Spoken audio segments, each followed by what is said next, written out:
ألف مبروك، رمضان كريم.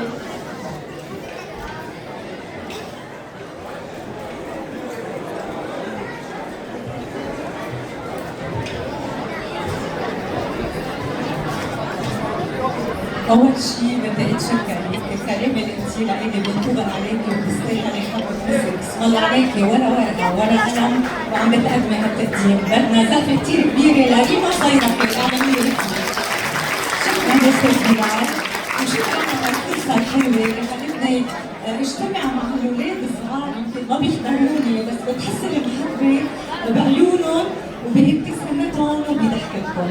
أول شيء رمضان كريم وصوم مبارك للجميع.